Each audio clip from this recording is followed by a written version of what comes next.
আসসালামু আলাইকুম and welcome to my YouTube channel. কেমন আছেন সবাই? আশা করি ভালো আছেন। আমি এখন হাইটা যাইতেছি কেন নাকি, প্রতিদিন তো সাইকেল নিয়ে বাইরে, আজকে হাইটা নিয়ে যাওয়ার কাহিনী হইতেছে এটা যে পিছ সামনে কিছু দল যাইতেছে, আমরা সবাই মিলে যাইতেছি আজকে জয়না খাওয়া। Wow, what a view man. এগুলো হইতেছে লাল শাপলা, যেগুলো রক্ত শাপলা বলে। সরাসরি ফুটে নাই, তবে ফুটার মতন অবস্থা, কিছুদিন পরে এগুলো একদম লাল লাল হয়ে থাকবো।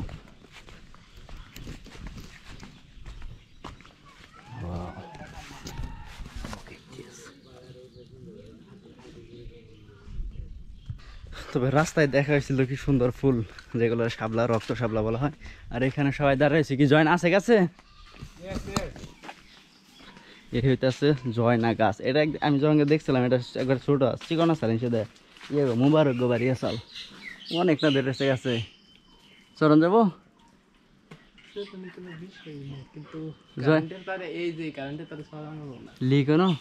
থাকতেও পারে, কারণ সমস্যা নেই, আমরা একটু সেফটি। অনেক উঁচা গাছ, আর গাছের মধ্যে অনেক জয়না, যেটা এমনি বোঝা যাইতেছে না।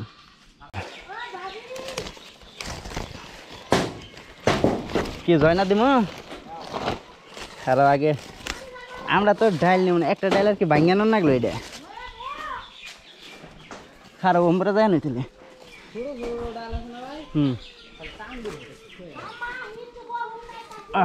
জয়না গাছের উপরে থেকে ওয়াও। কো খাওয়াড়ি এখন এক জোফা নিচে ফেলাই দিছি, ওরা খাইকো। আমি খাইয়া দেখি কেমন লাগে এটা। বিসমিল্লাহ। মুখ তো দেখা পারতেছে না, কেন ক্যামেরা একবার মাউন্ট করা, একদম হলুদ দেখছেন। অনেক শুকা, আর ভর্তা করে খেলে কোনো মজা রাখবো নিয়ে কি করবো, আমাকে দরকার হলে খালি জয়না।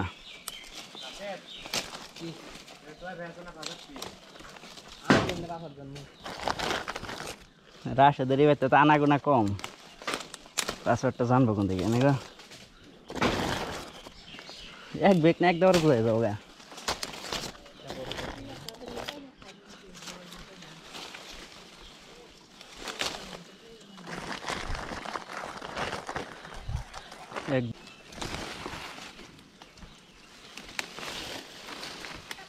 ঘর দেখছি নষ্ট হয়ে গেছে, কেউ খাবো না।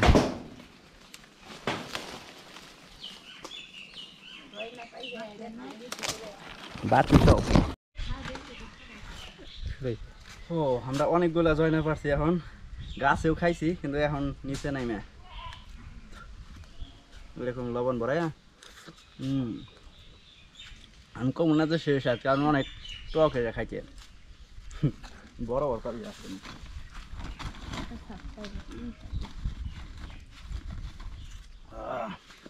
এগুলো একটু সাইজে বড় বড়।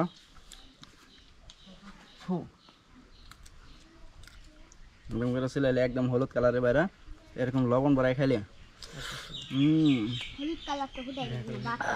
অনেক টক।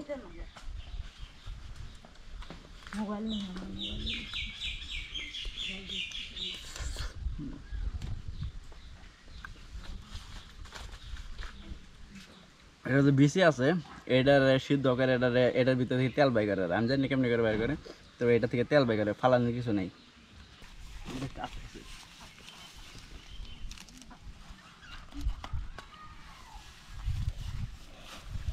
একটা শাপলা চুরি করে নিয়ে গেলাম গাড়ি, এরকম ভাবে এটা ফুটবো একটু পরে, তাই এটা তুই আগে তাকে নিয়ে গেলাম গা। চলুন জয়না খাওয়ার মিশনটা কমপ্লিট করে ফেললাম। আর জয়না খাওয়ার পরে এমন হয়েছে যে এখন ভাত খাইতে পারতেছি না বা কোনো কিছু মজা লাগতেছে না, কারণ এত পরিমাণে জয়না খাওয়া ফেলাইছি যে এখন মুখের মধ্যে কোনো কিছু স্বাদই লাগতেছে না। তো কলম বাড়িতে বসে থেকে লাভ নাই, বাজারের দিকে চলে যায় সাইকেল নিয়ে। তো রাস্তাঘাট এখন অনেক ভালো, বৃষ্টি হয় না কিছুদিন ধরে। যদি বৃষ্টি নামে একদম রাস্তা কেদা কেদা হয়ে যাবো। ভ্যান গাড়ি নাকি একটা অবস্থা, একদম গর্ত হয়ে রয়েছে এখানে, মানে জুড়ে গেলে মনে হচ্ছে যে সাইকেলের চাকার টাল হয়ে যাব, যার কারণে ব্রেক দিয়ে আস্তে আস্তে যাইতে হয়। তো এই রাস্তাটা মোটর সাইকেল নিয়ে এসে কী করবো ওদের ওদি, যদি একবার বৃষ্টির নামে পিছনের চাকা খালি ঘুরে,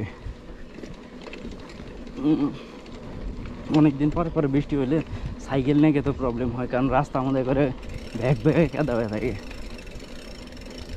ও এখানে তাল খাইছে কেটা জানি।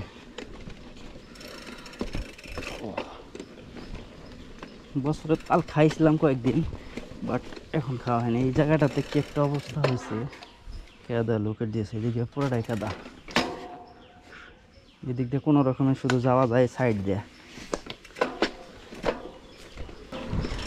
রাস্তার এমন অবস্থা হচ্ছে যে রাস্তায় ঘাস নাই, ম্যানেজার আইন গলা গলা করতেছে। মানে রাস্তায় কাদা হইলে কি একটা অবস্থা হয়ে যায়, করে কাঁচা রাস্তা। ডগ সাফরা স্লিপিং করতেছে, কারণ কেউ ডিস্টার্ব করতেছে না তাকে। বরাবরের মতন সামনে আরেকটু কাদা আছে, তারপর আর কোনো কাদা নাই। বাজার পর্যন্ত একদম চকচকা। এইখান থেকে একদম রাস্তা কি চকচকা না, সাদা ফরফরা রাস্তা। এখানের মাটি একদম সাদা ফরফরা। ওয়াও। আর ওই দিক দিয়ে গেলে মনে হইতেছে যে লাল মাটির রাস্তা, আর এখানে আসার পরে সাদা মাটি। একই রাস্তা কিন্তু ডিফারেন্ট ভিউ। মানে জীবনে ইচ্ছা আছে যে সাইকেল নিয়ে একটা ট্যুর দেবো, কিন্তু ওই রকমের সময় পাইতেছি না। দেখতে দেখতে বাজারে চলে আসছি, তো ক্যামেরা এখানে অফ করি।